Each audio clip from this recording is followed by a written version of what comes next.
Thanks, Rob. So, welcome everybody to one of our economy group working sessions this night, focusing on the pension. Pensions obviously been a key issue and much talked about on doorsteps as we went through previous elections. It's a matter of concern to people of all ages and generations, and we're very pleased tonight to have Jim Osborne with us to share his thoughts on pension provisions in independent Scotland. I think when we come to questions, if you put your hand up, I'll keep a diligent lookout for those who want to speak and question Jim. But before we get kicked off, Jim, I'd just like to call on Neil, just as our Deputy Party Leader, to set the scene for us a wee bit. And since he knows you well, Jim, to give you a bit of introduction to those like myself that maybe don't know you quite as well. So, Neil, over to you. Okay, I'll be as quick as I can, folks. I mean, it's just really so this meeting has been a long time waiting. Unfortunately, been distracted with other things. But back in May of this year, I gave a presentation alongside Jim and Tommy to the SSRG. And what I was in my presentation was doing was making the case for prosperity through independence and a positive economic case for independence through various different lenses. During that, I acknowledged the draft pensions paper that the party had pulled together, and there was a gap at the end of that, which is really about the funding, which kind of important. But we want to have things like an inflation beating earnings and growth related and minimum income guarantee pension. Then we need to have a very clear way to fund that. And it was just very fortuitous that Jim was there, and he gave an absolutely fantastic presentation on how a national pension fund could perhaps solve some of those problems, but actually go far beyond. And we chatted after the session, and I said to Jim, I really wanted him to present the proposal that he's been working on to the party. So it's great that we've now eventually got the opportunity to hear from him. I'm very hopeful that it will resonate with members and our aspirations for an independent Scotland, particularly around funding key activities like investment in infrastructure, housing, and the like. I'm hopeful that the presentation tonight, and I expect that it will be welcomed warmly by members. So without any further input from me, I'll hand back to you, Steve, to introduce Jim. Thanks. Yeah, thanks, Neil, for that. Nice to get the scene set there. And yeah, a topic we're all keen to learn more about, and presenting a credible plan is obviously key to winning support and demonstrating that Scotland can stand on its own feet on a par with other leading countries around Europe and beyond. So, Jim, over to you. Thanks very much. I think you've been set up with the ability to share, so I think has already set you up. You can share your Right. presentation with us. Okay. I'll share the screen in a minute, but I just want to say thanks very much for the opportunity to speak to you tonight. I think that it's important that people do know that there is a better way of providing good, secure pensions at affordable cost to the public and to the state.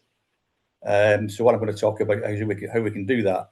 So basically, the presentation is going to cover two things. One of them is to kind of go over the outline of the design of the pension system.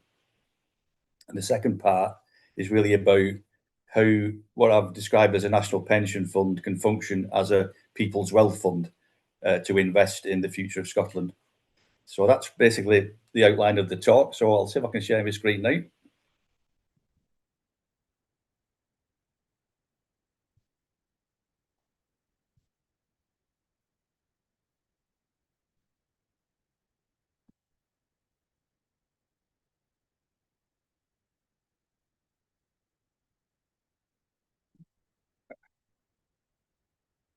Where are we? I'm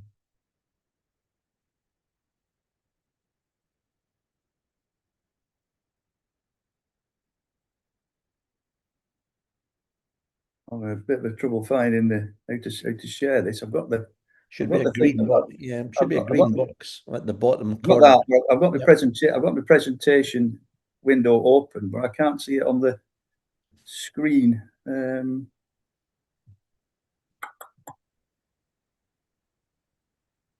Choose what to share with the Zoom app. The Zoom.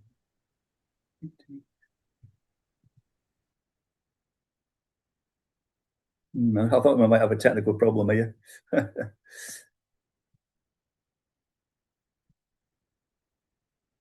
No, I can't see it coming up.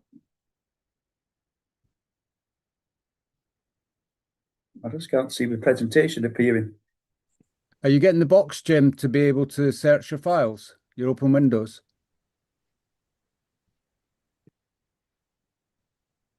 I've got from the three options: Microsoft Edge tab, window, but the file that I've got open, the presentation file, isn't appearing on the things I can share, which is a bit strange. Would it maybe help emailing it across to Robert?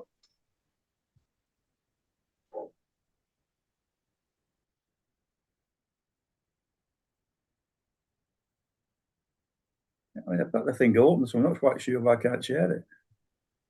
Share, let's have a look.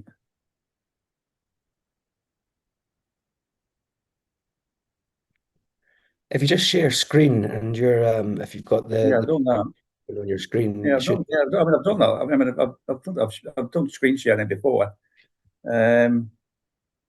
It's just not coming up on the window. It's not coming up in the window at all. I've got the presentation open as a window, but it's not appearing in the options of what I can share. I don't really understand what's happening here. Jim, I don't know if you're in presenter mode, i.e. one slide's filling the whole screen, or if you're in the kind of option where you can see all the slide deck down the side, but sometimes it does cause problems depending on what machine you're on trying to share a full screen. So I wonder if you go back to where it's just the working screen for the presentation, whether that might open up a window for you. What's the presentation on? If you could send it to me, I can try and share. I sent it's on PowerPoint. It's a PowerPoint presentation. Shall I email it to somebody? Yeah, I put Rob's email address in the chat. Jim, if you just ping it over to him, he'll get it set up, and you can just say next slide, old style. Okay. Right. Let's get the chat. What about this? Robert, read Albert back.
Right, that's me sent it.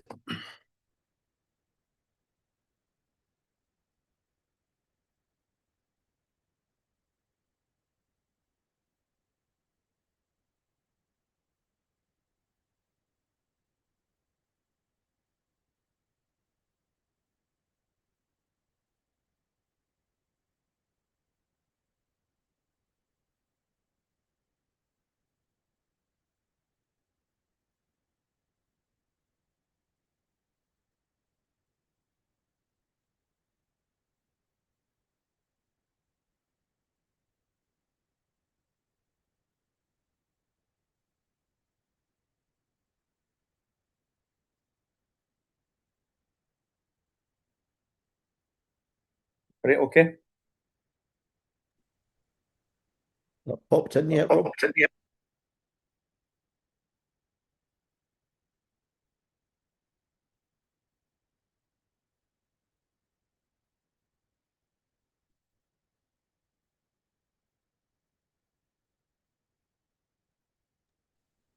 So a slight problem. As I'm on my Mac, I'm unable to open the PowerPoint. But if you just continue, Jim, and I'll join on my other computer, and I'll come up in time. Okay. Okay. I'll make a start, shall I? At the slides. Yeah, that'd be grand. Thanks. Okay. Forward it on. Well, the first thing is just to go over a couple of basic issues in relation to pensions. The first thing is that pension systems around the world consist of what is normally called the three pillars. Now, the first pillar is the state pension. The second pillar is second pensions, occupational pensions provided by employers. And the third pillar is private personal pensions. So what I'm going to be talking about is the first two pillars in a new system for Scotland. The third pillar isn't relevant to this presentation. And in fact, if we design the kind of pension system that I have in mind and which I'm proposing, the third pillar really becomes redundant because people won't need a third source of pension income to top up their retirement income. The second issue to try and just get some clarification on and some understanding on, in case you don't understand the differences between these two types of second pension, is some occupational pension schemes are what they call defined benefit pensions, and the other type of second pension is what they call a defined contribution pension.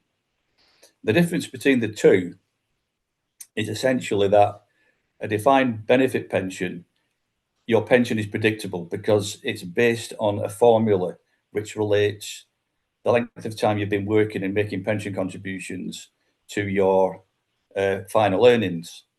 So one of the common, what they call replacement rates, is which is the percentage of the pension, the percentage of your earnings that the pension replaces. The most common replacement rate in a defined benefit pension is 2/3. So your full pension is 2/3 of your final earnings. And a common way of achieving that is that you contribute for 40 years and you accrue pension on the basis of 1/60th of your earnings every year. So at the end, 40 years will get you 40/60th of your pension, which is 2/3. So that's a fairly typical type of formula built into a scheme's rules for a defined benefit pension. So your pension is predictable. A defined contributions pension, your pension is not predictable at all because it's based on you saving up your pension contributions over your working life. Those pension contributions are invested and make an investment return.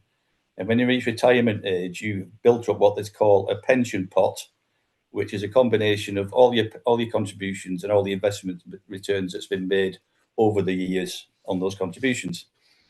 So when you retire, you convert that pension pot into an annuity, which gives you a regular income during your rest of your life, or you can opt for what they call a drawdown, which means that you draw down a certain amount of that fund each year over a period of time. The problem with drawdown is that you can run out of money before you die.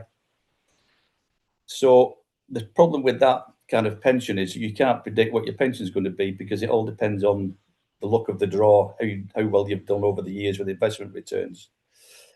Now, sadly, in the UK, defined benefit pension schemes are largely a thing of the past.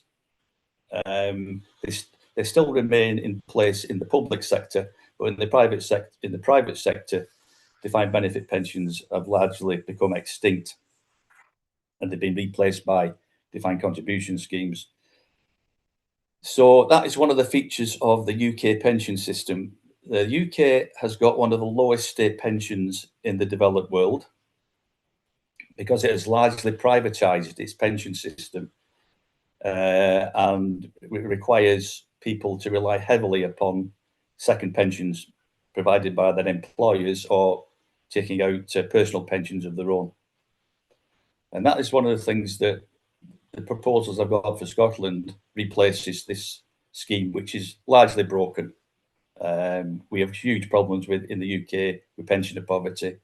We've got huge problems facing the younger generation and what kind of pensions they're going to have when they retire in several decades' time. So what I'm proposing is a complete replacement of this completely bankrupt and defunct, useless pension system.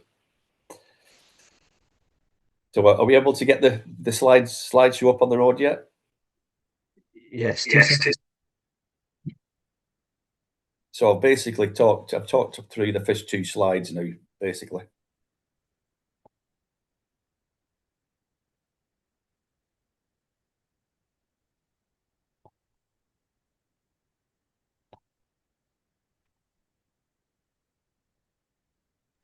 We have that now, Rob. Thanks. I've just talked through that one, so we can move on to the next one. Right. Okay. Right. So the legacy that we'll inherit at independence is the legacy from the UK, which is a flat rate state pension, and I've indicated what the current rates are. There's two parts to the state pension, depending on when you retired. In addition to that, we've got the second pensions, which is a combination of defined benefit pensions for the lucky few, and defined contribution pensions for everybody else. So we can move on to the next slide now.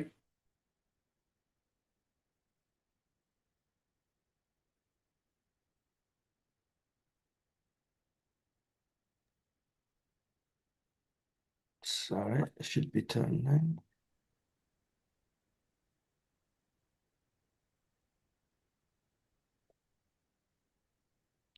There we are. Okay, right. So what I'm proposing is that Scotland should have basically a 2-part ambition for our future pension provision. One is to restore defined benefit pensions. That means that we are providing an earnings-related pension for all our citizens in the future.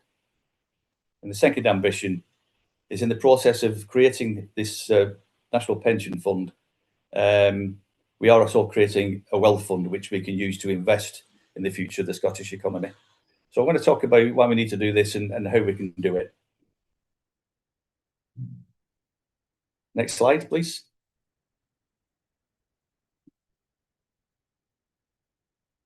Right, most of the conversations that we've had in this independence movement about pensions is really concentrated on increasing the state pension, which we can certainly do, and we can certainly increase it rapidly and substantially if we have our own currency.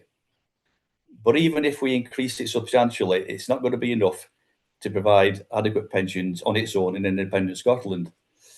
There will still be demand for second pensions. So we need to think about how we provide those second pensions. Next slide, please. Right, this is just a quick table which illustrates what the replacement rate is for different levels of earnings, comparing the current UK state pension with an increased state pension in Scotland to say £400 a week. So at the moment, for median earnings are currently at £38,315 a year. The old state pension in the UK is only worth 24% of your earnings when you retire. The new state pension is worth 31%. So as you can see, they both involve, if you rely solely on a state pension, you're going to experience a massive fall in your income when you retire. That's why second pensions are so important. But even if we increased the Scottish state pension to £400 a week, which is £20,800 a year, if you're on median earnings, that still only represents 54% of your pre-retirement earnings. Again, it's a fairly substantial loss in drop in your income. So there will be a demand for more than 50% of the population for a second pension. This is why we need to talk about second pensions. Next slide, please.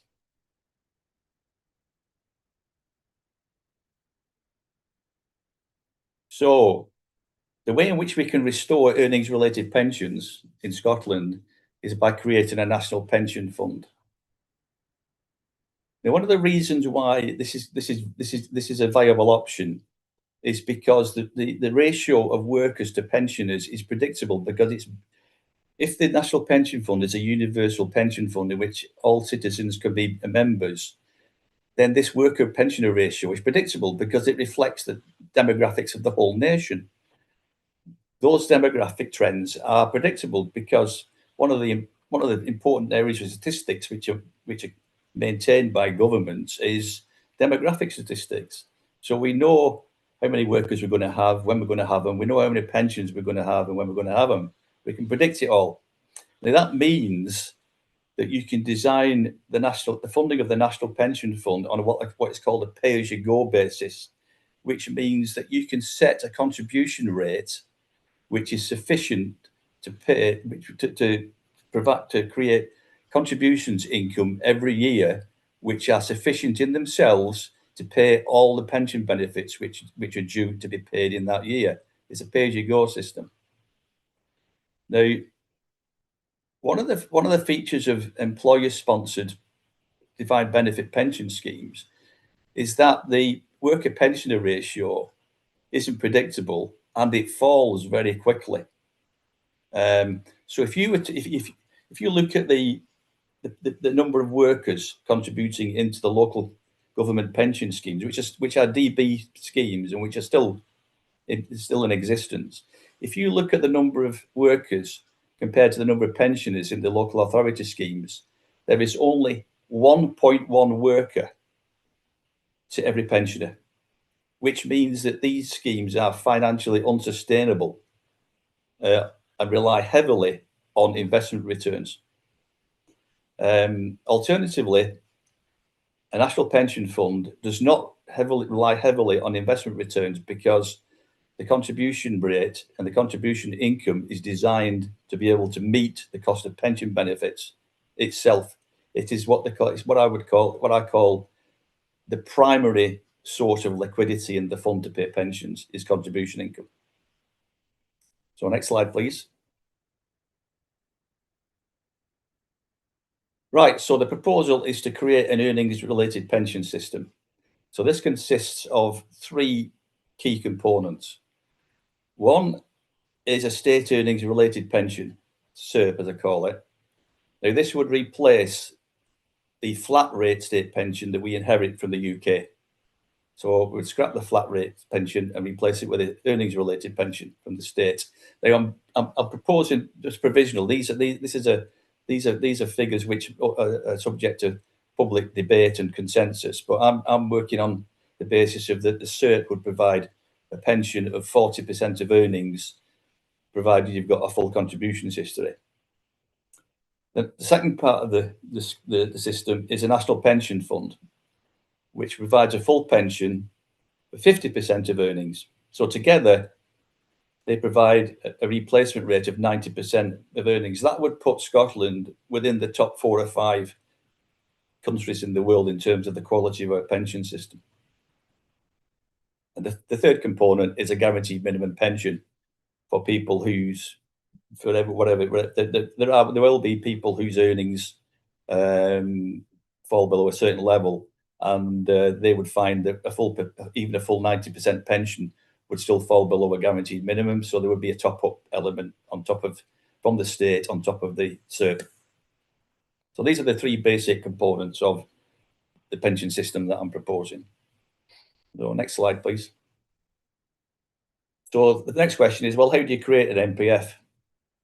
Well, it's quite simple, really. You're just legislating. You legislate it into existence by passing an act in the Scottish Parliament. This is basically how the UK government created what they call the provisions for auto enrolment, which were introduced in the UK in the Pensions Act of 2008, and it makes it compulsory for employers to enrol their workers into a pension scheme of one sort or another.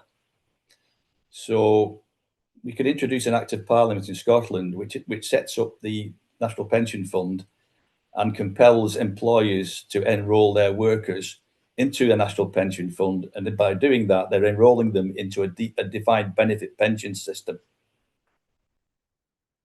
So from the start date, which is defined in law, compulsory auto-enrolment applies to all new workers who start work after completing full-time education. So these are what I call the founding members of the National Pension Fund. So these employees and their employers all pay contributions into the National Pension Fund from this start date, whenever they start work. Once you've got the National Pension Fund founded and the initial founding members in place, you can then offer the option to existing workers who've already got second pensions of one sort or another. You can offer them the option to voluntarily transfer into the National Pension Fund. We'll talk about some of the mechanics of how that would work in a little while, but this is the basics of creating the National Pension Fund. Next slide.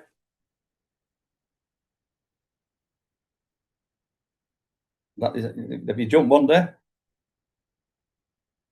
Right. Okay. Right.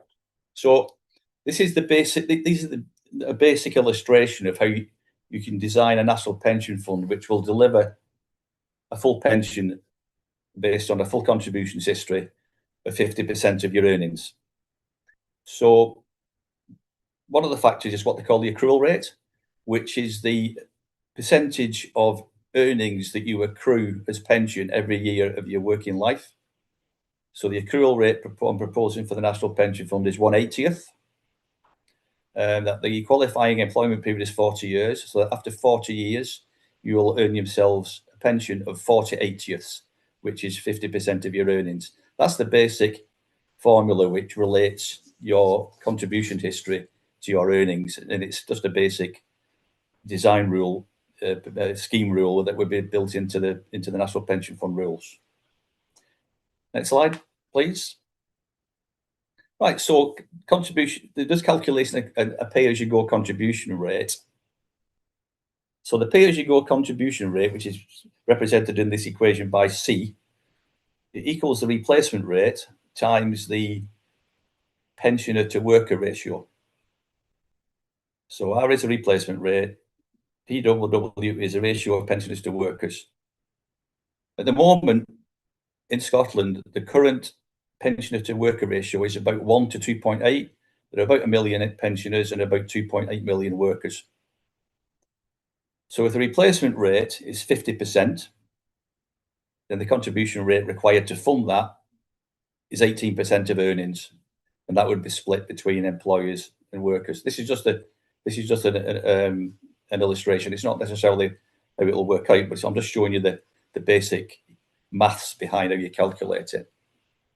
So an 18, if all these figures were applicable in the real world, then a contribution rate of 18% would pay all the pension benefits due in any one year, and the contributions would be split between the employer and the employee, with the employer paying the larger proportion of it. Next slide, please. Right. So what I've done here, I'm just trying to give some indication of how massive this fund will become over time. So I've just used a basic model, which assumes that 70,000 new workers leave full-time education every year and they join the workforce and start paying contributions. And in this case, I'm using a contribution rate of 15%. So after 40 years, the national workforce will have about 2.8 million.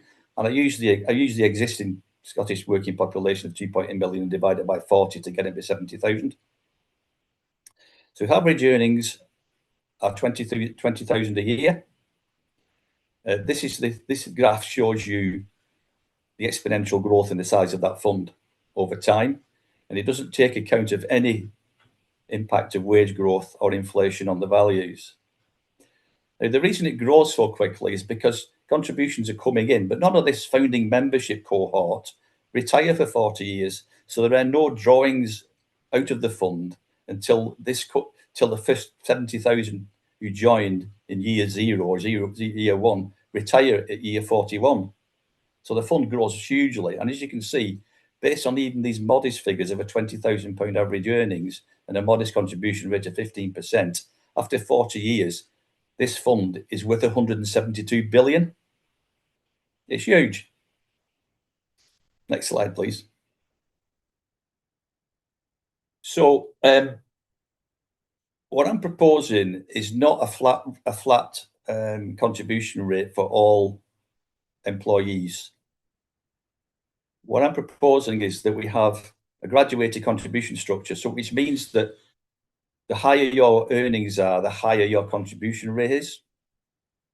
So this can be designed by having a threshold of £10,000 below which nobody pays contributions.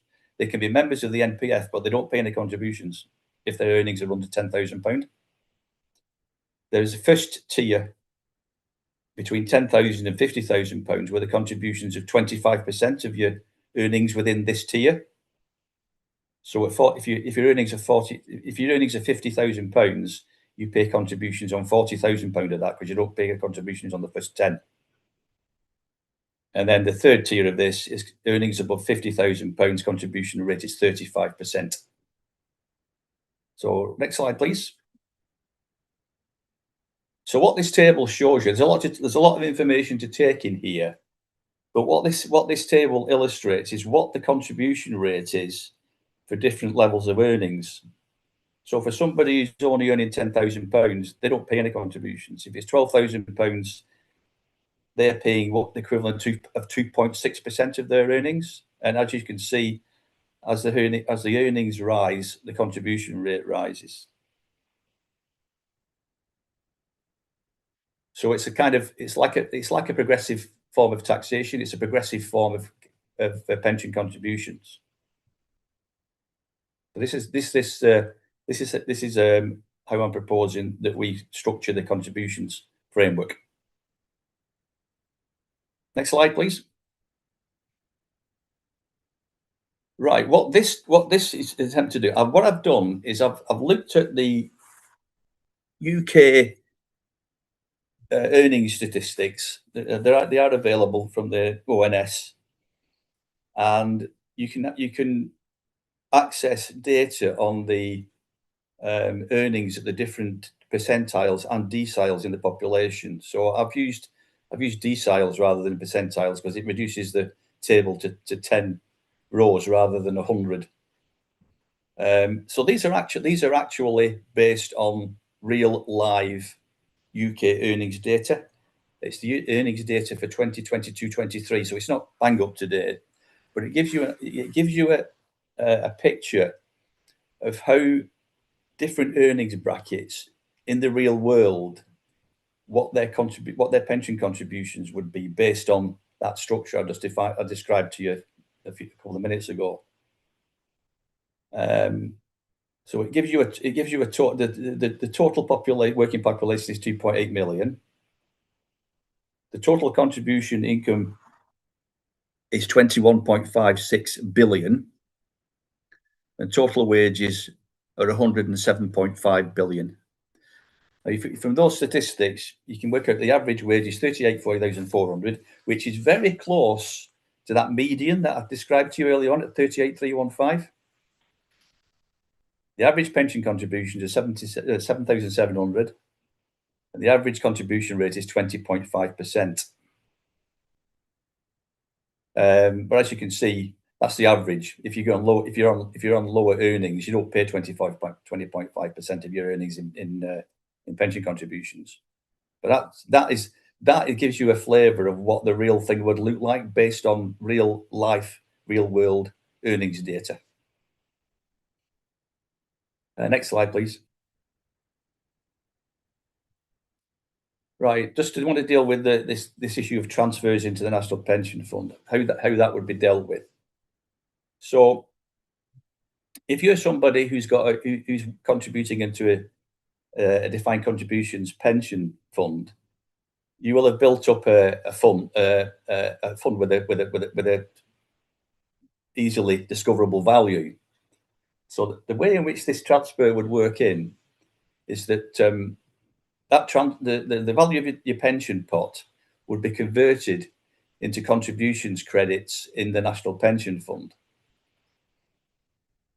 So the credit is based on the value of your fund divided by the contribution rate times your earnings.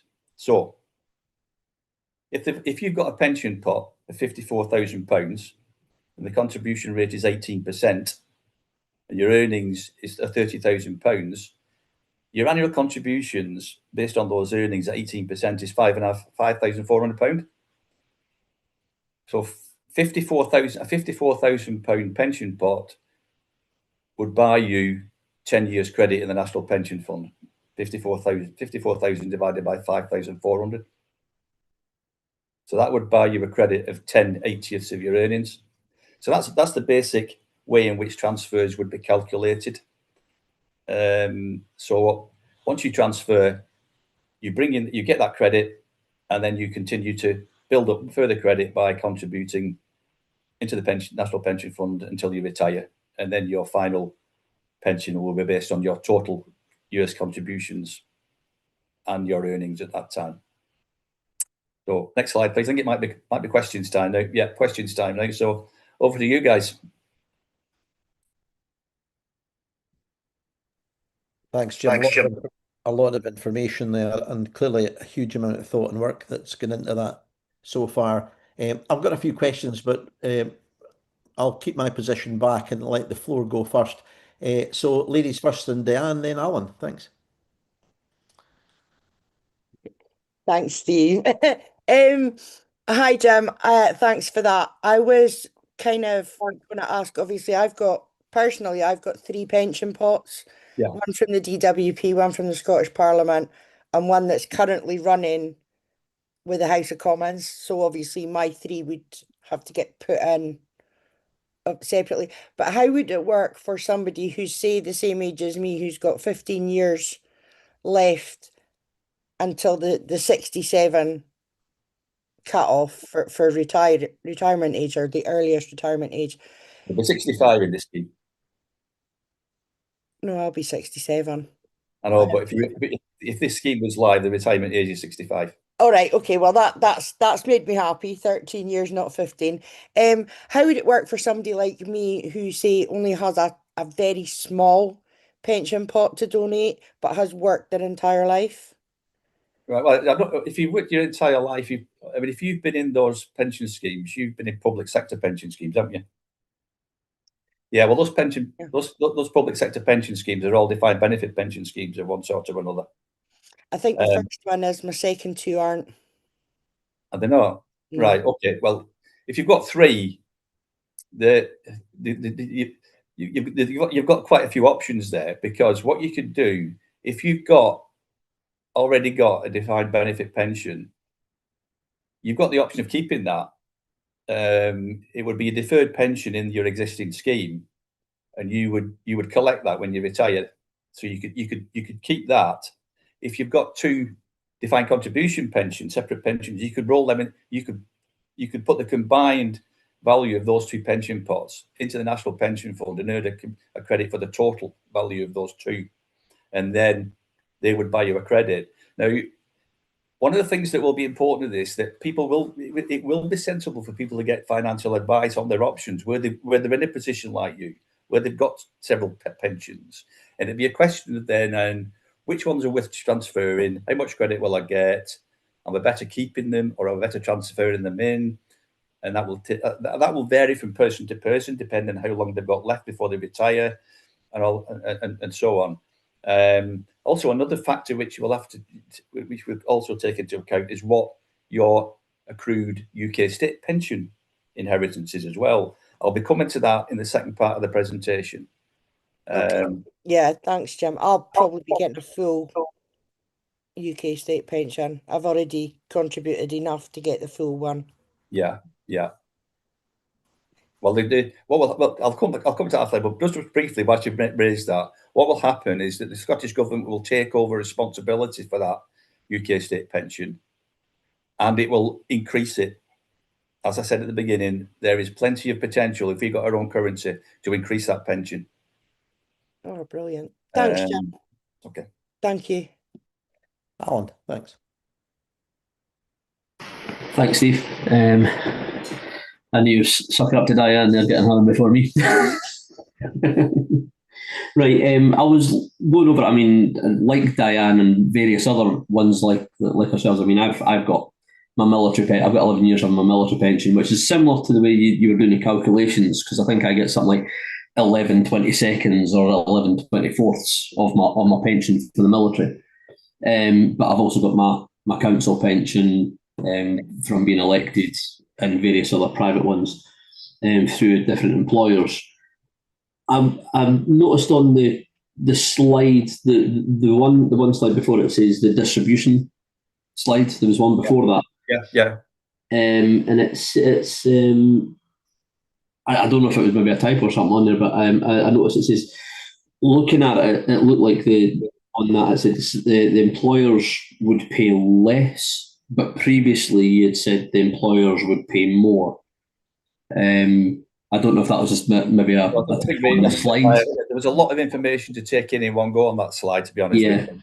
But what I've done is the table shows what the total contributions will be for each earnings level, but then it shows you how that's split between employee and employer.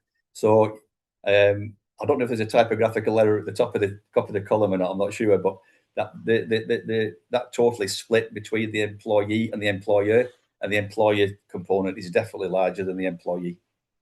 But one of the things about this scheme is that the costs to both employer and employee are less than they're paying now. So this is a more generous scheme, and it's still financially viable at a lower cost.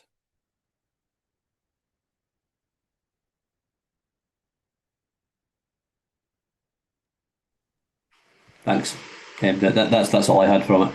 I mean, I've got I did try and put a wee pensions motions into the last conference, but I'm sure that may be coming later on in your slides and stuff like that on different ways to do it possibly. It's worthwhile pointing out here that you've got several pensions from different employers. When you set this up, nobody will have separate pensions. They'll only have one national pension fund. If you change jobs, it's you and your new employer still contributing into the same fund. So it'll get rid of all this complexity and this. God, how do I manage to track all these different pensions I've got? It'll make it much easier. Absolutely. Thank you. Thanks for that. Neil, and then Louise, thanks. Thanks very much, Steve. Thanks, Jim. That was great.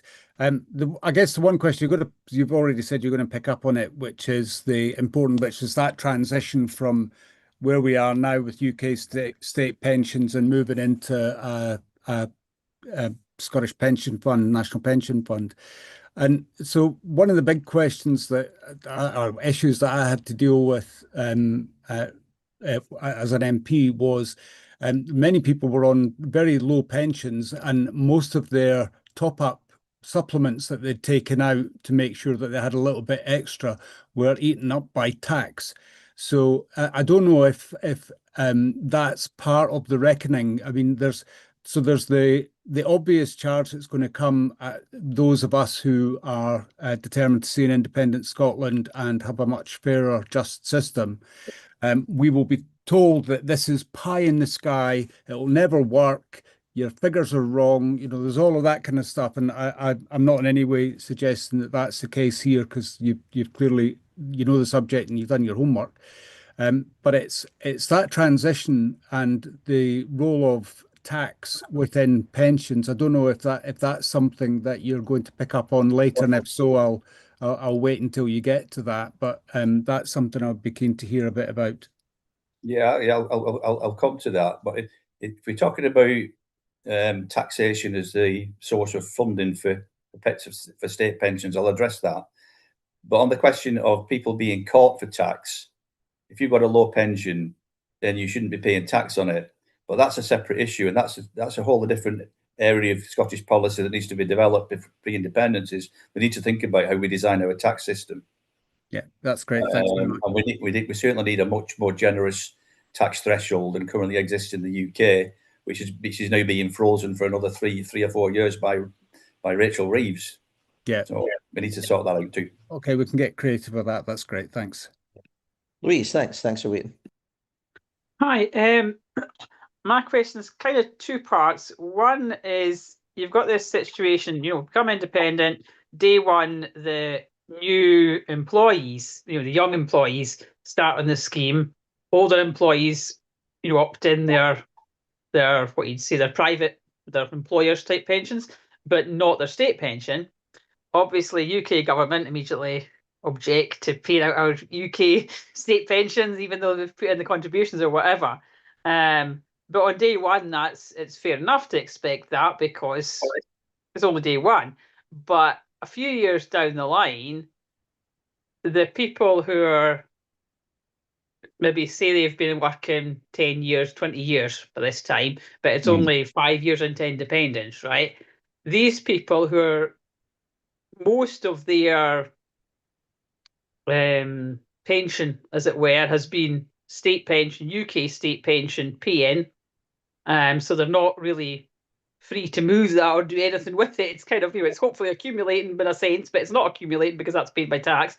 But these folk, how do you prevent these people kind of being stuck in a situation where they've not got much that they can pay into the scheme, but they're going to be claiming out of it in obviously less than 40 years? Say the people maybe been 30 years working, they're going to be wanting to claim out of it in much less than 40 years. But obviously they can only claim a little bit because they've only paid in a little bit. But the likelihood of UK state pension being kind of happy to keep up that tab for decades becomes questionable. You could potentially get a gap there.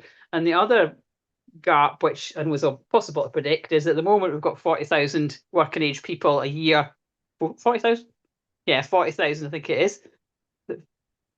I'm trying to think. Yeah, I think it. Anyway, there, a big chunk going south every year. This is what what the population group have been discussing. Is we've got, a lot of pensioners coming up here. For example, they wouldn't be relevant to this because they are not paying in. They would just be bringing their money with them and paying it into the economy. But with folk going south, that might reverse, 3 weeks after independence. But if it doesn't, if it takes a while for that situation to reverse as our economy does whatever it does, would there be a situation, obviously their employers down south wouldn't be paying into the scheme because they'd be doing whatever they do with their own schemes.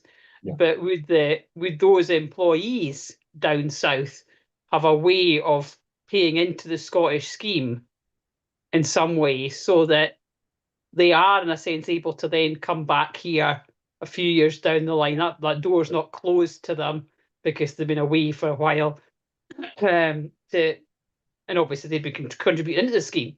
But would there be a route, as it were, for them to also not be caught in some kind of gap or trap? Yeah, well, if they're being employed by an employer in the UK, they'll be building up a pension scheme in the UK.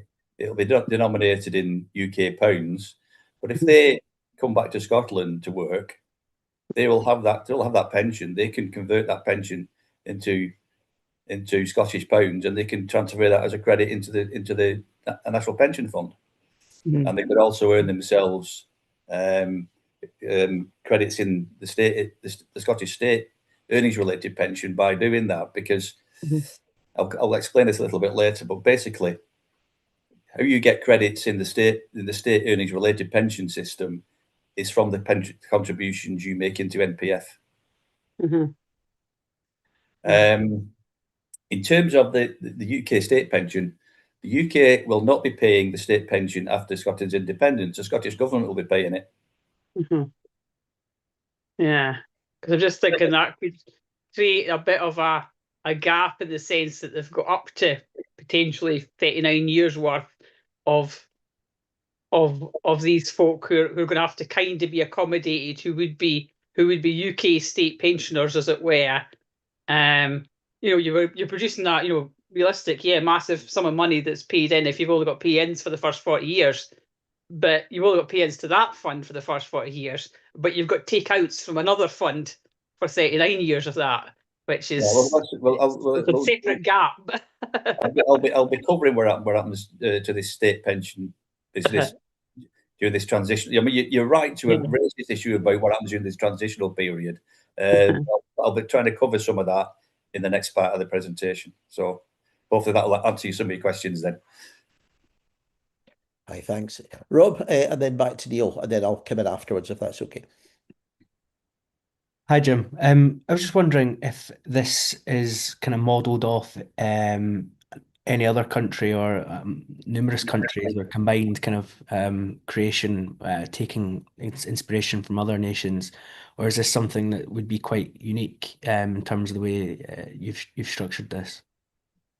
It'll be completely unique. There's no country in the world doing anything like this. It's a completely different paradigm. I'm a bit surprised that nobody's really thought about this before, but there you go.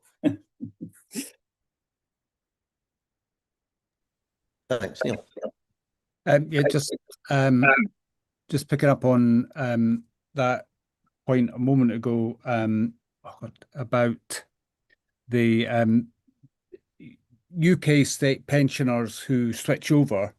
Again, it's quite an important point, but if you're a UK state pensioner and you reach pension age and you've got your pension started, or you're in the years ahead of that, is there not a facility for a pensioner who then decides, well, I'm going to go and live in I don't know, Chile or Australia or New Zealand or wherever they'll take me because I've got enough cash to go and live there as a resident, but you can ensure that I don't know whether you get some form of non-dom status or whatever, but your pension is allowed to follow you abroad.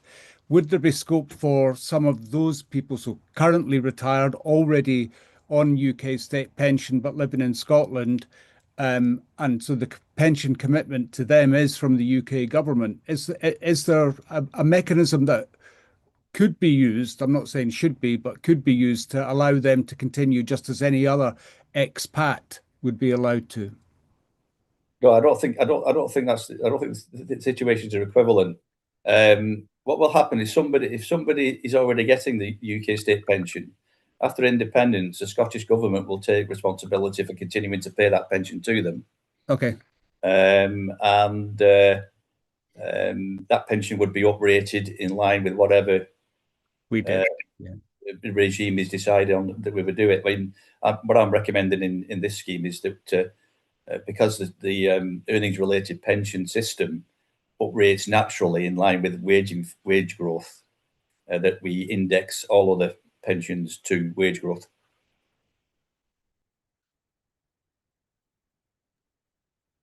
I mean, if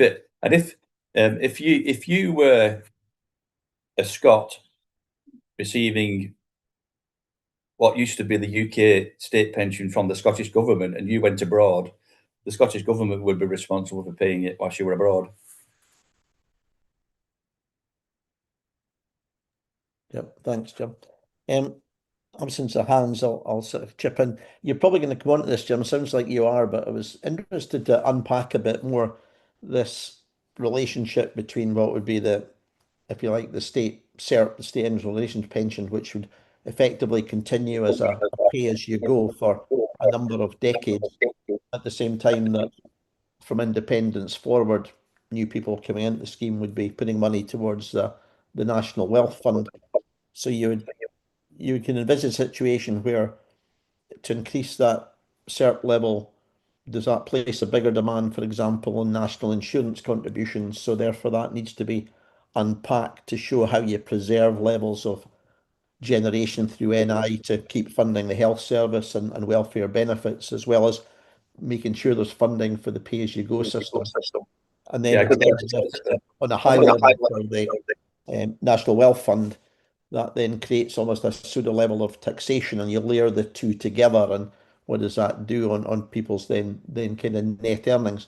And 40 years sounds quite a distance of time to go to, and you certainly need to go to that kind of length of time to get in excess of 100 billion of accumulated wealth. So in the long term, it's absolutely the right way to go, but interested in understanding the dynamics post-independence for that first few decades, and wondering too, a potential criticism coming back, and you'll have thought about this a lot, I'm sure, but a unique system of 90% almost seems to be asking the naysayers to kind of attack it, not for its lack of economic credibility, but purely for its uniqueness, which could be one of its strongest points.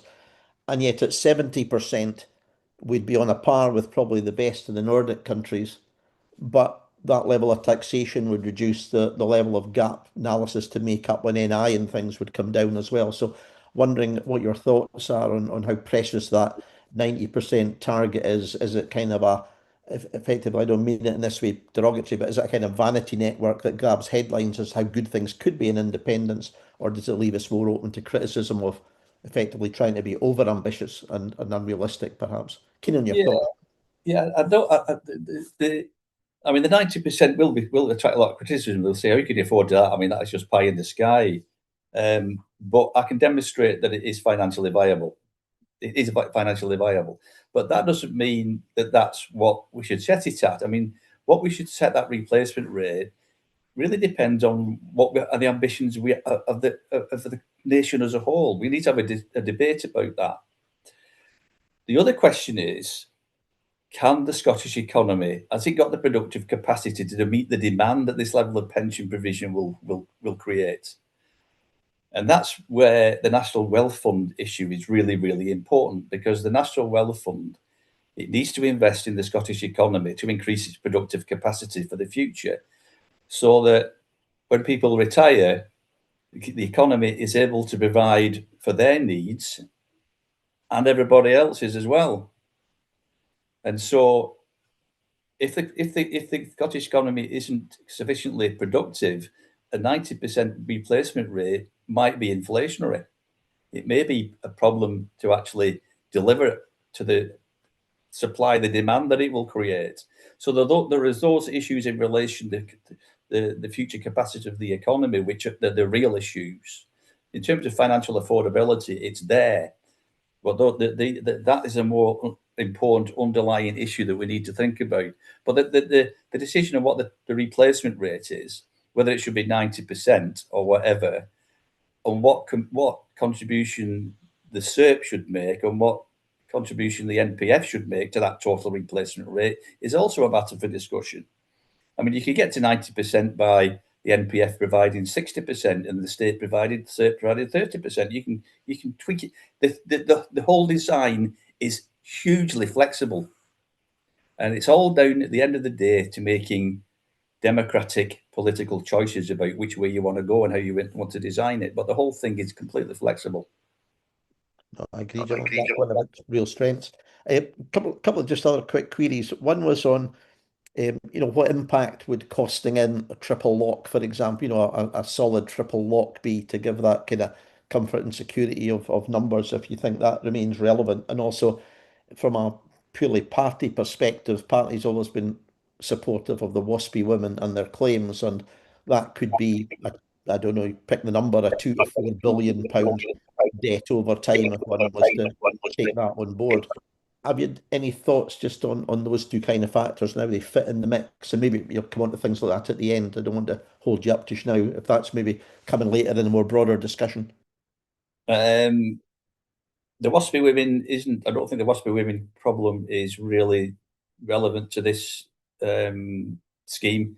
Whether or not Scotland would want to do something about that in the future is a separate issue, I think. But resolution of that issue lies outside of the scope of this designing this new pension system. What was your previous question on that? Was just thoughts about protection mechanisms like the triple lock up, a triple kind of uplift mechanism, which could have a cost of maybe another £1 billion to it potentially. Yeah, I don't think that we need a triple lock. I think that the whole system and the earnings related system itself is by design will index to wages, because as earnings go up, the pensions will go up, the contributions will go up, the whole thing adjusts naturally to wage growth. So because the core of the system is naturally indexed to wage growth, then any other pensions, deferred pensions, or whatever else, the guaranteed minimum pension, for example, would be indexed to wages. No, that's really helpful, Jim. No, that's helpful to know. Thanks. Sorry, I'm not sure of your name, sir, but gentleman with your hand up and the striped Jeopardy. Thanks. You're muted. We made you take you off mute.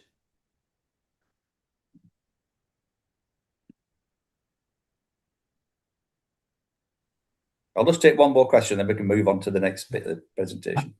Hi, you'll need to, the gentleman with your hand up, you'll need to unmute yourself from your computer. Thank you.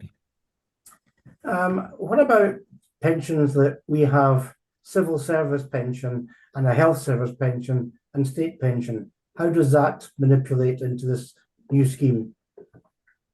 I'll come to that in the next part of the presentation. Right, okay, that's fine.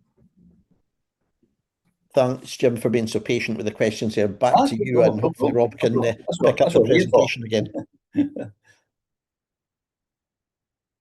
Right, so we resume the presentation. Right, so.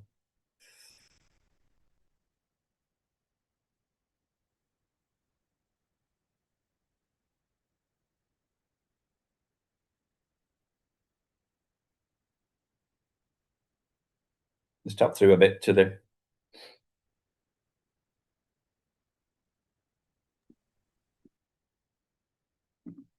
Let's just tap through it. Sorry, 1 second. Okay.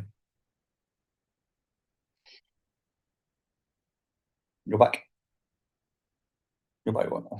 Yeah. Okay. Sorry. Right. So, what I'm going to talk about next, because I want to just want to finish off talking about the National Pension Fund itself. So I'm now going to talk to just turn to the question of the National Pension Fund and its function as a people's wealth fund. So I just want to just briefly outline how it could function as a wealth fund and as a fund for investing in the economy.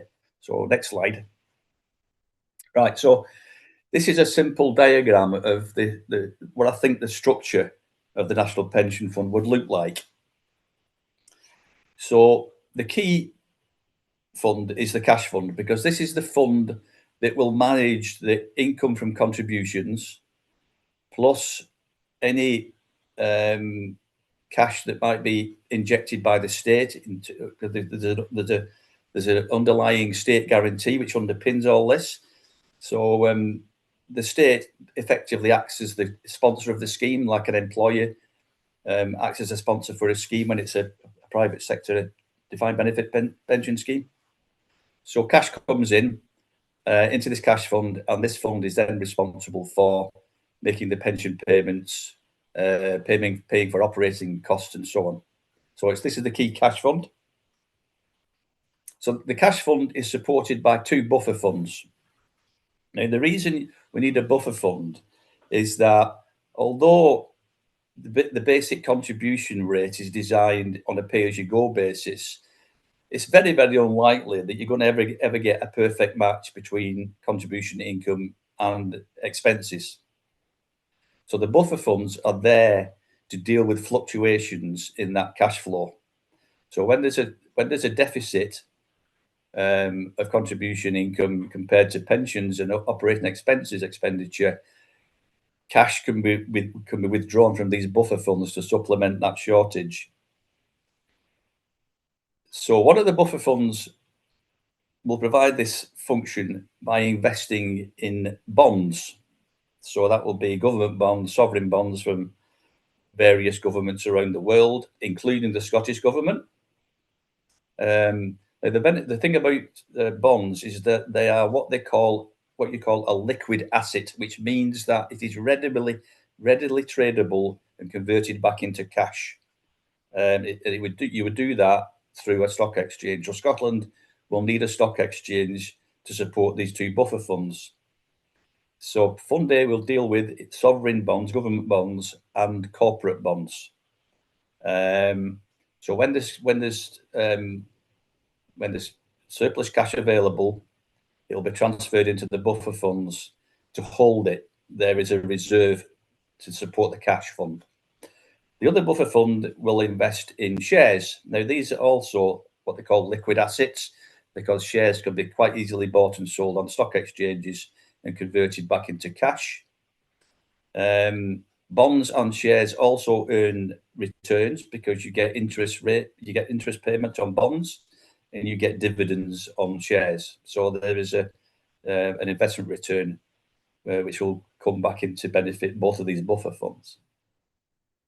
The third fund, which I can't, I mean, Fund B is not a buffer fund. Fund B is the actual engine of the National Wealth Fund, because this is the fund which invests directly in the economy. This is not buying and selling shares. It is not buying and selling bonds. It is taking ownership or part ownership in companies and in infrastructure within the Scottish economy. So one of the key areas of its investments is under the acronym VC, which means venture capital. Venture capital is essential to support new startup companies with new ideas, new products, new innovations, and to get them started and get them to a critical mass where they can be successful and move into the next stage. So this Fund B would then also provide that additional growth capital in partnership. They might take part ownership in the business to develop those business and grow them further. They would also invest directly in Scottish infrastructure, either as a sole owner of infrastructure or as a partner. A partner could be with other infrastructure developers. It could be with community projects like community energy. This fund could be a partner to a community that wants to develop a wind farm for itself, for example. The PE normally stands for private equity. Now, private equity has got a really bad name, and it deserves a really bad name because it's all about asset stripping, short-term profiteering, downsizing companies, loading them up with debt and all the rest of it. PE in the National Pension Fund stands for people's equity. And that is equity that the people provide through this fund to companies and to infrastructure to enable them to grow and thrive in Scotland. So this Fund B is the heart, it's the very engine of the National Wealth Fund. Now, if you go back to this slide earlier on where I demonstrated how quickly this fund will grow because there's no pensions being drawn out of it. Once you get started, you can start transferring funds. They're not needed in the cash fund because there's no pensions being paid. So most of the funds that come in the early years in contributions can be directed straight into the Fund B. From year 1, year 2, we can start to put money into venture capital and into infrastructure. We'll start small. The number of employees in the NPF will start off relatively small because there's only small amounts of funds coming in initially, growing over time. So we can grow the staff, we can grow the organisation over time, and we can grow the level of investment that it ploughs into the Scottish economy over time. But this is the basic structure of how I see it working. Next slide, please. So just some underlying principles behind how it invests. The first one is to acknowledge that pensions are financial claims on the future productive capacity of the economy. So the job of the National Pension Fund or the People's Wealth Fund is that they invest to increase the productive capacity of the economy and help to transform our economy into a well-being economy through its investments. And it also means that this fund is driven by the principle of intergenerational justice, which means that the contributions, the pension savings of the current working population are used to build the productive capacity of the economy so that when they retire, the economy can meet their needs and the next generation of workers have the ability to then pay for the pensions of the retired generation. So intergenerational justice is built into the very heart of how this National Pension Fund will invest in our economy. Next slide, please. Oh, and by the way, those investment principles will be laid out in the law which establishes a National Pension Fund. The National Pension Fund will be given a statutory mandate which governs how it invests and how it operates in the future. Okay, so I'll move on now to how the National Pension Fund and the state pension will kind of work together.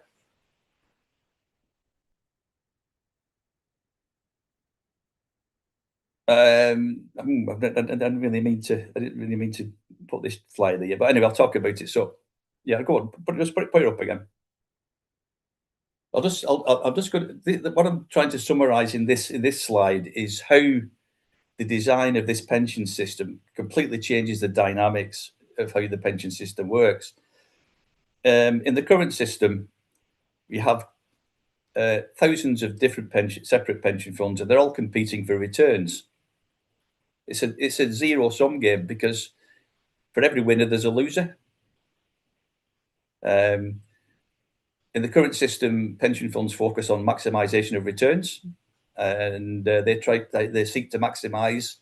And if they do maximise, they succeed on the basis that somebody else has lost.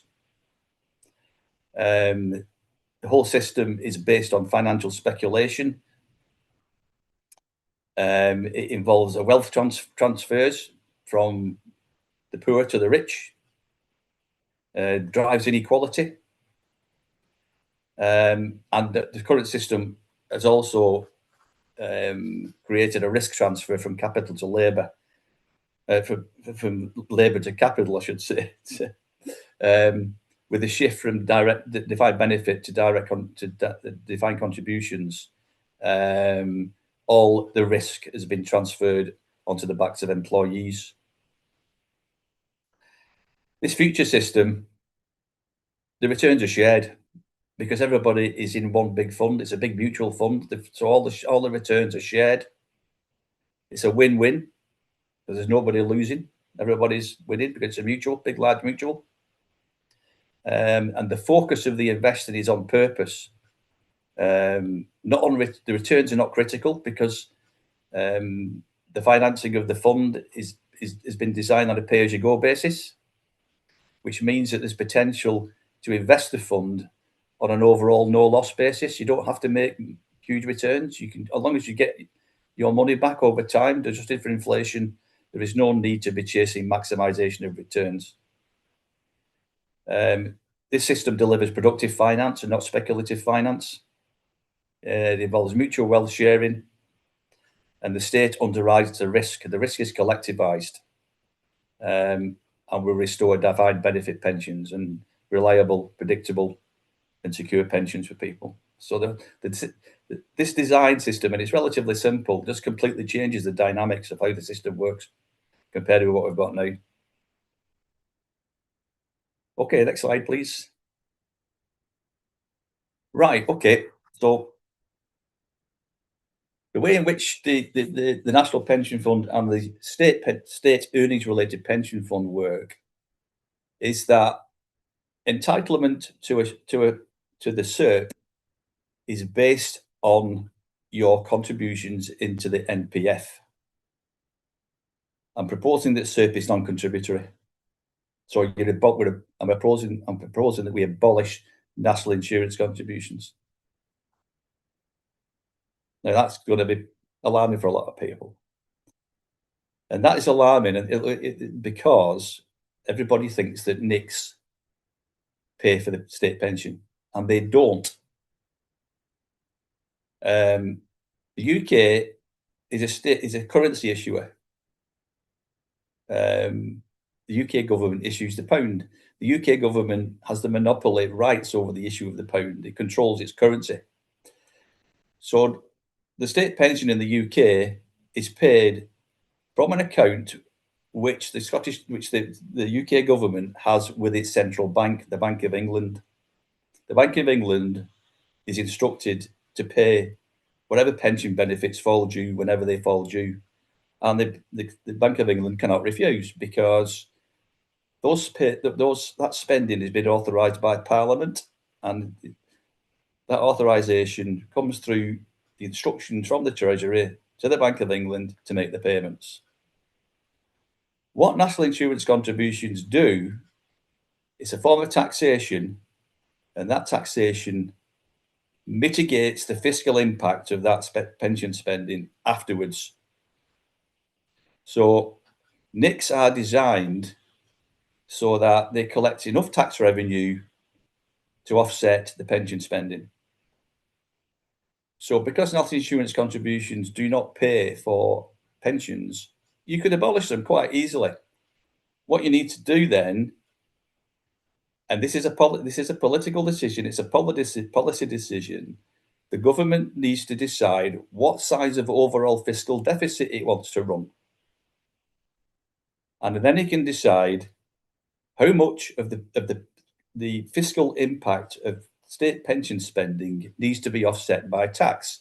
And then they can decide what sort of tax they can use to raise that revenue afterwards. So it doesn't have to be from NICs. It can be from, if you abolish NICs and introduce a more progressive income tax system, you can recover some of the fiscal impact of the SERP spending by bringing people into the tax system. You don't pay it at the minute. There are categories of people in the country who don't pay NICs.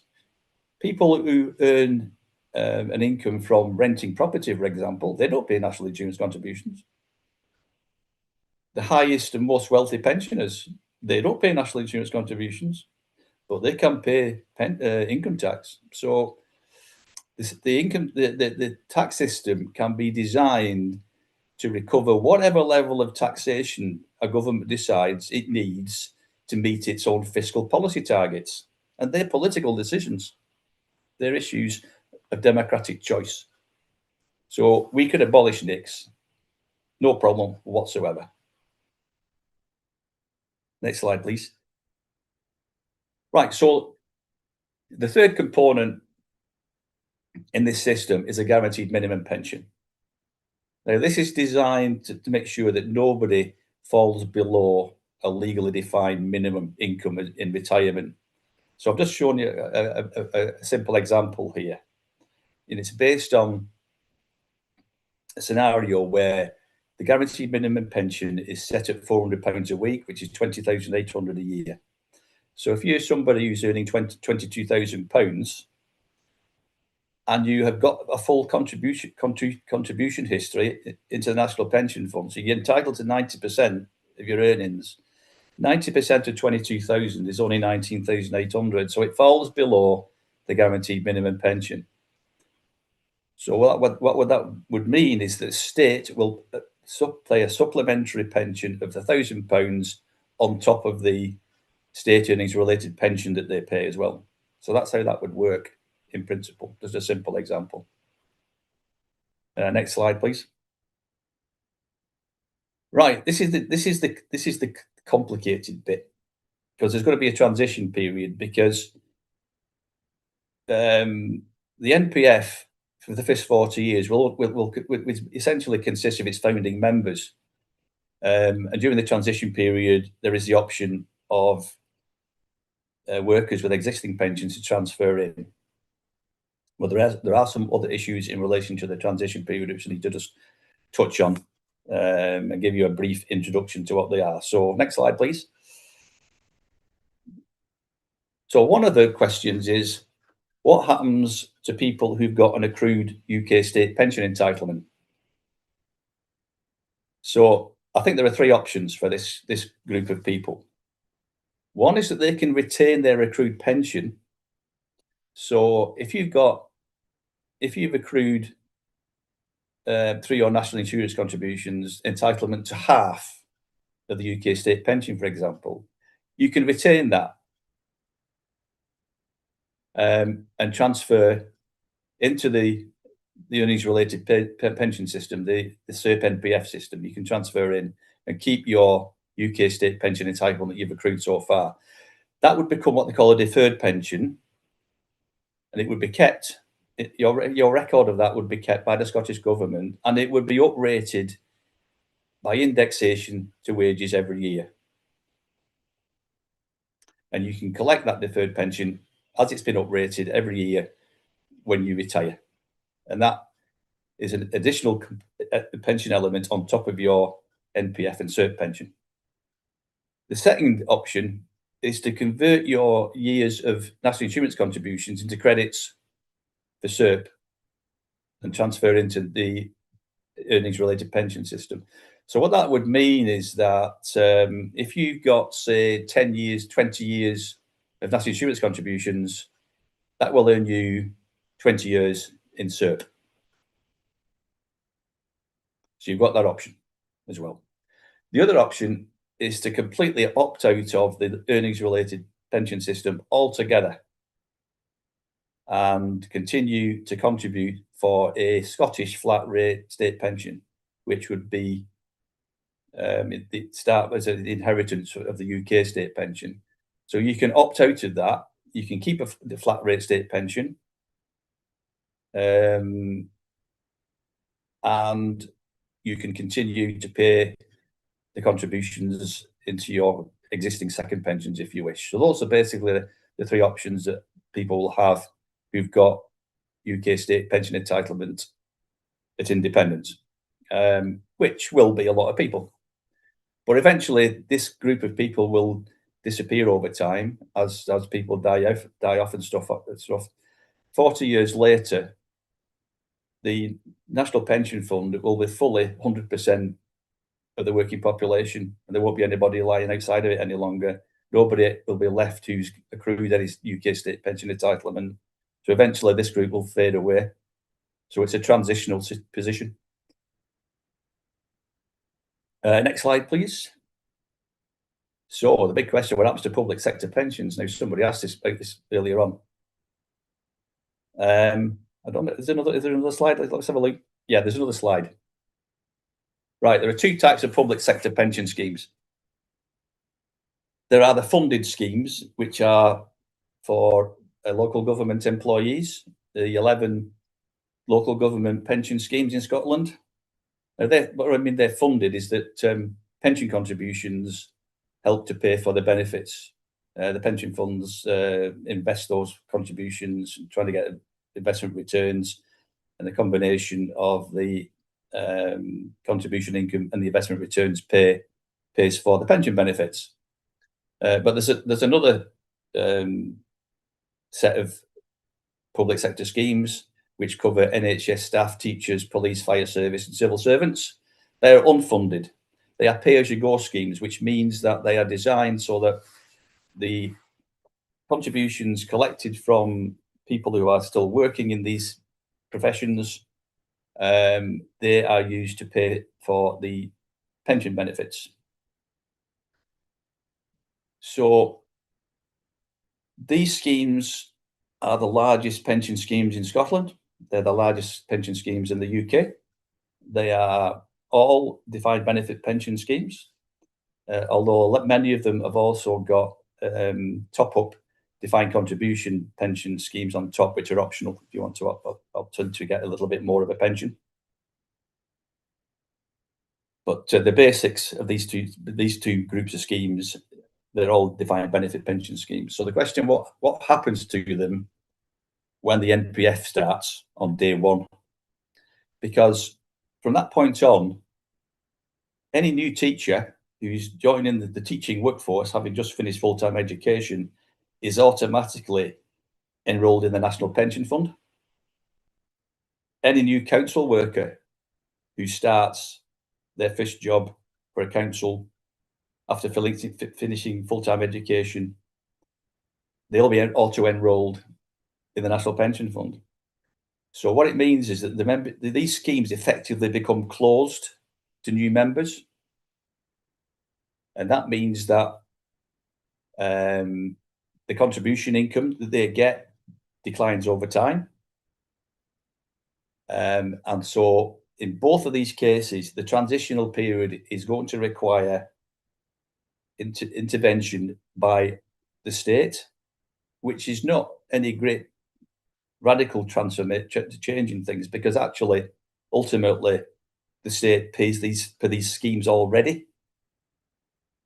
The pension contributions that go into the local authority pension schemes, the funds for that come from the public purse, because local governments as employers, they receive their income from local taxation or from central government grant.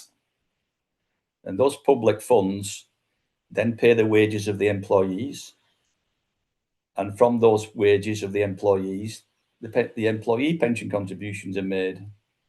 The employers' pension contributions come from the same public sources. So that those schemes are already funded by the state.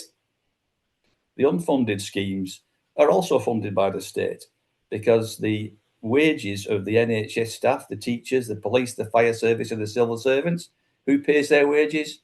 The state. So who pays their pension contributions? The state. The state as an employer pays their pensions contributions. And they, as state employees, out of their state paid wages, pay their pension contributions. So the state just carries on playing an important role in supporting these schemes during the transition. So that's brought me to the end. So back to questions. Over to you guys. So Alan, you're definitely first out the traps this time. On you go.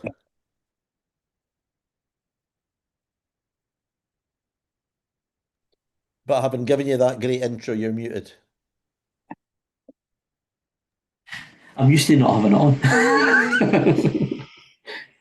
Yeah, it was going off of that last bit there when we were talking about the local government pension schemes and stuff like that, and the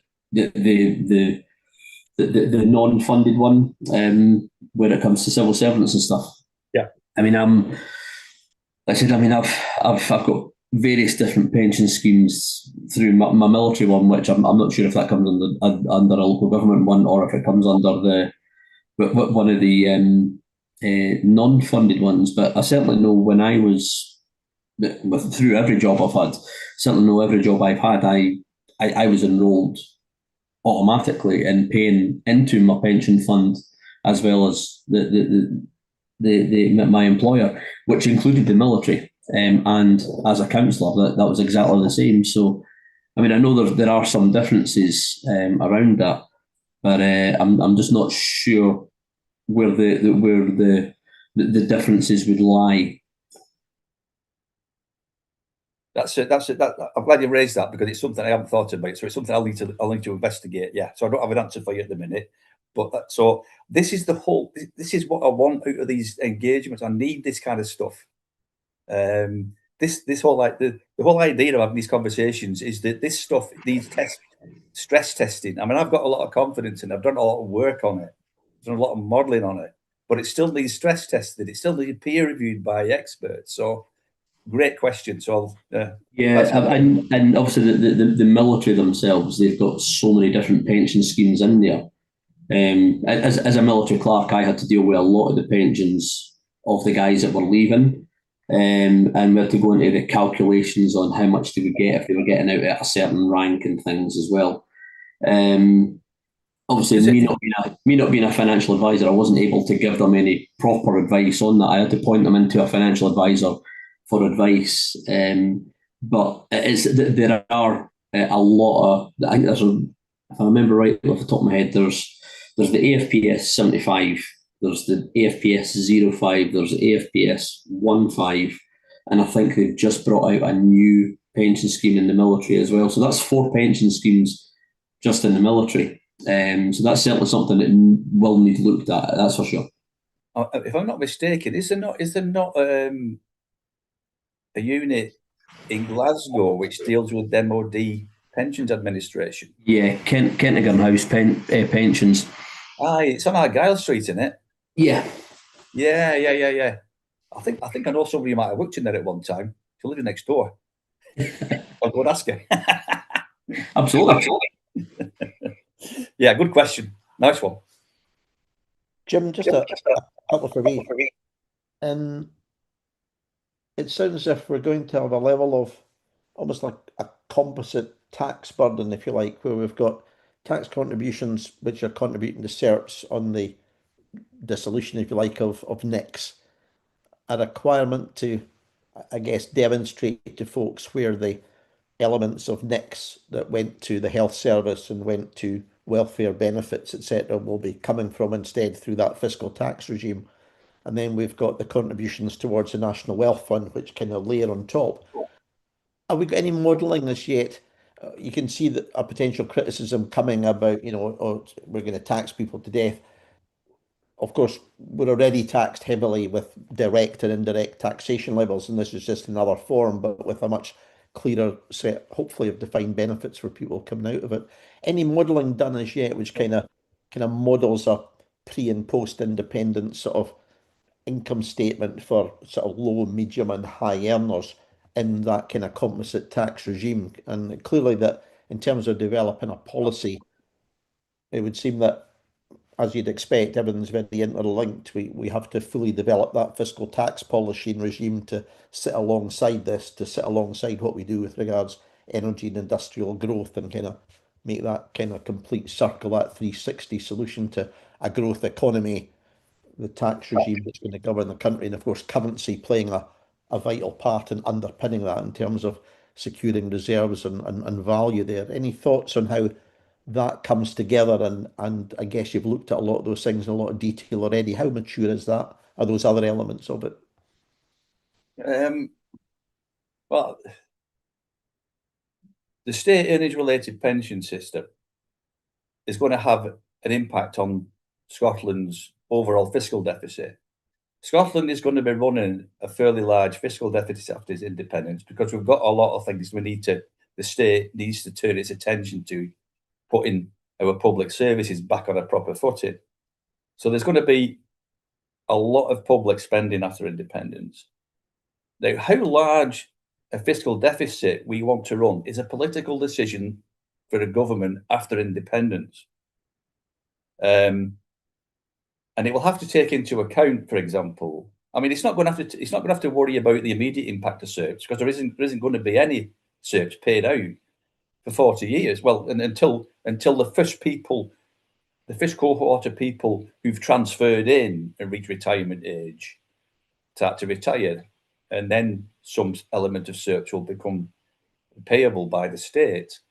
But at this stage, it's impossible to say when that will happen. But it's not going to happen in the first few years, that's for sure. So this fiscal impact of SERPs is something that's going to come down the line in the future.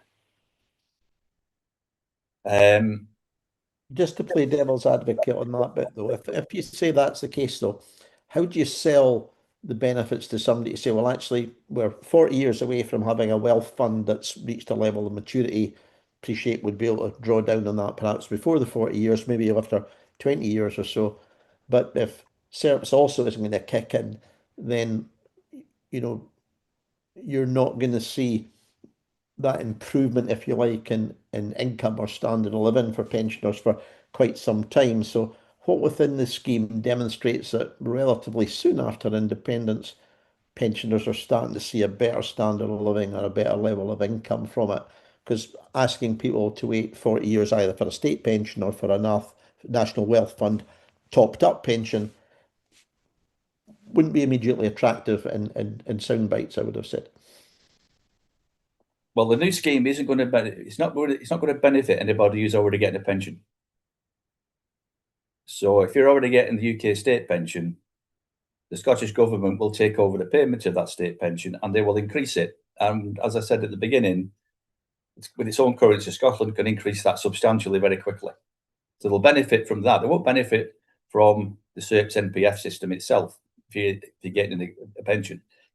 If you're already retired and you're getting a second pension from a pension fund, then you're going to carry on getting your pension from that pension fund. You're not going to be able, well, there may well be options of transferring your pension from your existing pension fund to the NPF, but I think it's very unlikely that would happen. So people who are already, I mean, myself being one of them, I mean, I already get a pension from my old workplace pension as well as my state pension.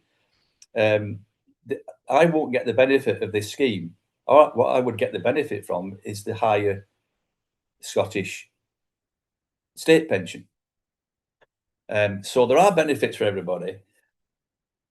One of the key beneficiaries of this new will be the younger generation, who've got bugger all prospects in terms of the existing pension system. They have got the prospects of retiring with a decent pension in a country which has invested in its economy and which is able to provide everything that they need to live a decent life after they've retired. So the main beneficiaries will be the youngsters. I think it's got an enormous potential appeal to the younger generation. Yeah, I don't disagree with you on that, Jim. I think that's a really solid point. Thanks for taking those. Louise, you're next, and then Neil again. Thanks. Hi, just a couple of things. The Fund B, is that, in a sense, basically taking over, continuing, expanding the current Scottish Investment Bank type of role? Obviously widening that, but kind of taking over that is what it sounded like. And with the PE on the bottom that wasn't private equity. People's so equity. People's equity. Yeah, is that almost like, in a sense, how people's savings at the moment, you can put them into government bonds or whatever? I think that's maybe what ISAs do. But rather than do that, it's a sort of more direct, rather than putting them into the government bonds, you can decide, I'm specifically going to put them into the pension fund. Is that kind of where the people's equity bit is? No, the people's equity. I mean, I've got the people's equity. It'll be the fund, the National Pension Fund's Fund B, which will do the investing on behalf of the people. Right. And it will invest not by buying bonds or buying shares. It will invest. It will invest by taking ownership or part ownership in companies, infrastructure, whatever. So kind of like the National Investment Bank's doing at the moment. So the National Investment Bank will still have a role to play. The different, I think that where I see the different role of the NPF and the People's Wealth Fund to the National Investment Bank is that the National Investment Bank will provide loan capital, whereas the National Pension Fund will provide equity capital, which implies ownership. Equity involves taking ownership, whereas providing loans doesn't. So there'll still be a role for the NIB. The NIB, the National Wealth Fund, and the state itself will be the three critical financial institutions in the Scottish independent country. Another sort of couple of aspects. One is that I could kind of see there's kind of this assumption that there's kind of the one group who are the 18-year-olds just starting to pay in waiting 40 years, and there's other group which is a lot of existing pensioners hoping to get an increased pension, which, as you say, we'd have to be done in a sense as a separate thing by what the Scottish Government decide to do with the state pension, as it were. But for the in-between group, I could see, because there are now so many people on defined contribution pensions of various kinds, actually, if that is possible to pay those in, those people actually benefit, because those would obviously be paid out within 40 years. If they're signing in 20 years down the line, they're obviously, with 20 years to pay, they're going to get their money out in 20 years, not 40. And they're going to get it with a security, they're going to get it with a defined benefits. Yeah, absolutely. So it returns that security actually to a lot of people. Like I'm 50, for example. A lot of people like me, where my first pension, because it was state, that was a public sector type of thing, was the first 10 years was defined benefits, and that's basically what I'm going to have to live on, because the rest of it then went immediately down to these defined contributions where you've no idea if you're going to get anything out. Whereas it would return that security that at least people know they're not going to lose. And what I could see as being the reason why other countries haven't taken this up so far, and it makes me being cynical, would be two things. One, that so many governments run on the short-term election cycle. What can I do in 5 years? Not what can I do in 40. I think Lloyd George or whoever was forward thinking and having set up the national insurance in the first place, even though it paid in and took out at the same rate and didn't build a fund. But also that a system like this, if it's properly legislated, like you say, how they're to invest, what's to invest, and that's very publicly visible, it forces governments not to live by the seat of their pants, fly by the seat of their pants, and just be raiding funds left, right, and centre. It actually forces what you'd say, inward investment. It forces them to invest in the infrastructure and so on, which is a good thing. But lots of governments like to have the flexibility to hide all what money they have and what money they're paying out. You know what I mean? So a lot of countries will be like, maybe we'll not do that, because it would make us be forced to be a bit more transparent about how near to the line we're running all the time. That's maybe just me, but yeah, I think it sounds to me like a good idea. In the same way that sense that the national insurance caught on in the first place was that it was going to be a clearly visible thing to people. You know, the 9 pence for 4 pence thing was going to be a set fixed deal, and folk knew they were kind of going to, you know, the government was going to be tied to it, even though obviously that did depend on having a lot more workers than pensioners in those days. But yeah, I could certainly see that. I can see it being difficult to explain it all to, you know, the public and get folk to understand and but that it'd be something that would obviously benefit people. It would certainly benefit younger generation who just, what have they got to look forward to?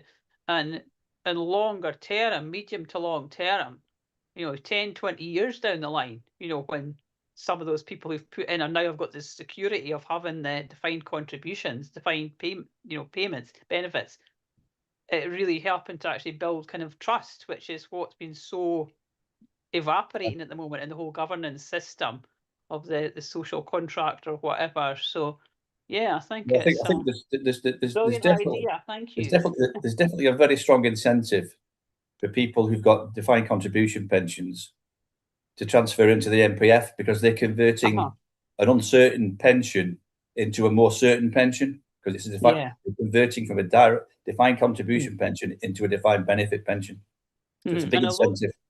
Yeah, and although the politicians up front might be saying, oh, we're having to kind of very visibly bail out in inverted commas all these civil service pensions and whatever because they're closed, you know, we're having to very visibly, you know, bail out as they would feel it, or it would be the media would spin it, you know, the pensioners and up the pension, you know, of the government, Scottish government having to bail out all these pension funds because they've run this new scheme that's no letting any money out. Well, they're not bailing. The state wouldn't be bailing them out.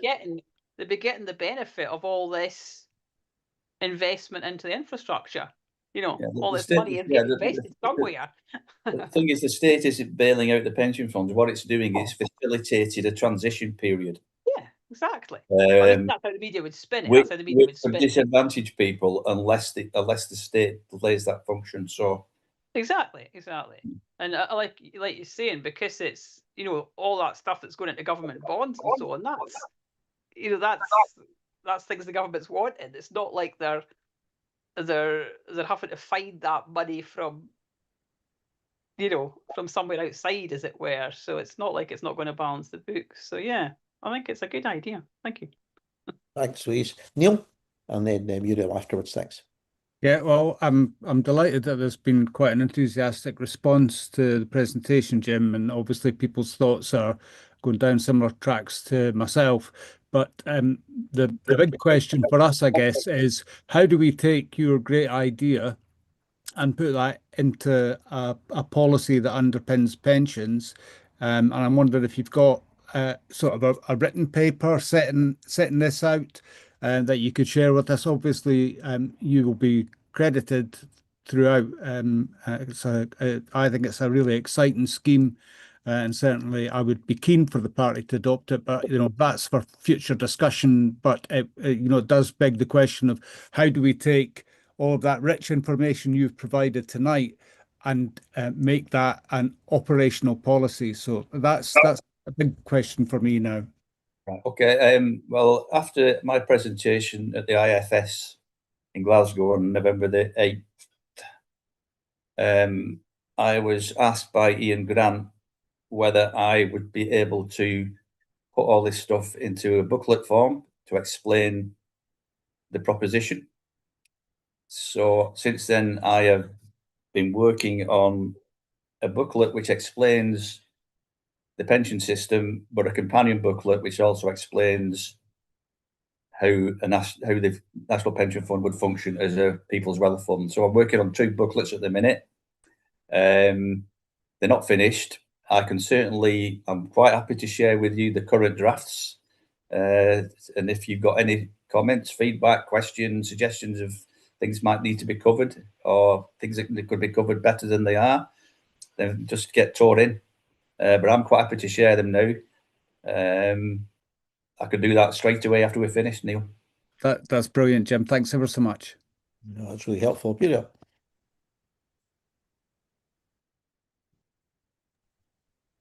You'll need to unmute again. Yeah.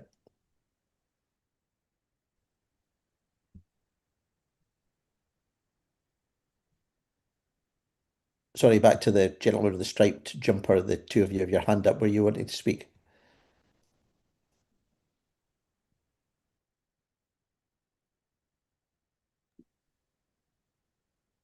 No, you just have with your hands up there. Yeah, you just have to need to come off mute. Thanks. If you press the space bar on your computer.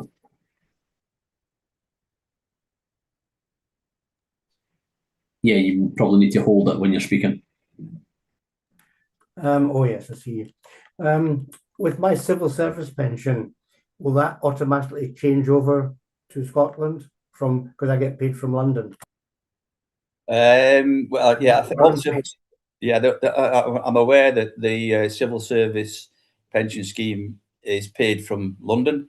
The Scottish NHS teachers, police, and fire service pensions are paid by the Scottish Pension Agency. I think I can't remember what they call SPPS. But Scottish civil servants are not paid from in Scotland; they're paid by the UK. So that is going to be a matter that needs to be negotiated between the two governments during the transition once we voted for independence. But I am pretty sure that Scotland will take over responsibility for paying the civil service pensions. But in that case, the civil service pension scheme will fall within the what we need to do in terms of dealing with that transition, because existing any new civil servant that joins the Scottish Civil Service after the NPF start date, they will be automatically enrolled in the NPF. So the number of contributing civil servants into that scheme will fall over time, and so that scheme will need to be supported by the Scottish state.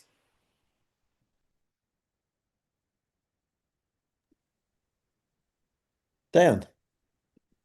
Hi, I've got, it's probably going to sound like a bit of a stupid question here, Jim. They're always the best ones. Thank you. You're being too kind. I'm just sort of looking at it.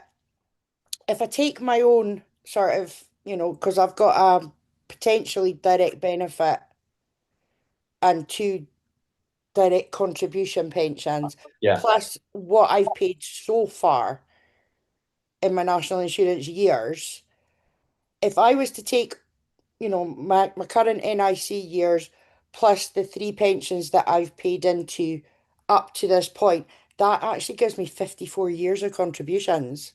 So would that just give me like... No, it won't do that, because, well, how many years national insurance have you got? At the moment, 36.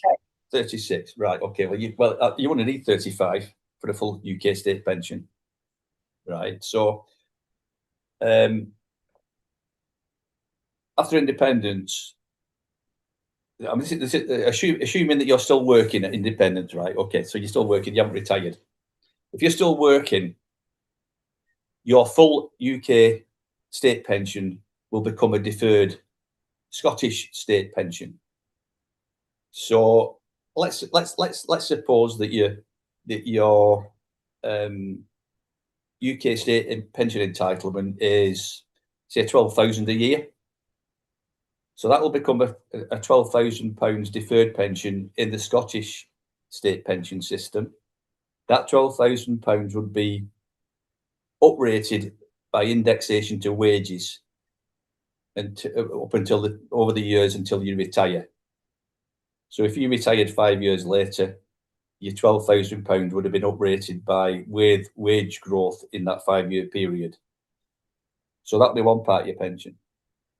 Your other part of the pension will depend what you've done with your second pensions, and whether you've joined the earnings related Scottish pension system or not. Right. Okay. And then because you've got a defined benefit pension and two defined contribution pension benefits, you could choose to keep your defined benefit pension as a deferred pension, and it would be paid out of that pension fund. You could keep that separately, and you could transfer your 2 defined contribution pensions into the NPF and get those credits for it. So those would be your kind of options. So you're a really good kind of case study. Yeah. The sooner we get independence, the better then. Yeah. So yeah, I mean, you're just a very good case study, because I've thought about these kind of scenarios and I've been modelling this and what Yeah. kind of options would people have, because everybody's going to have slightly different arrangements and slightly different pension, legacies of their own.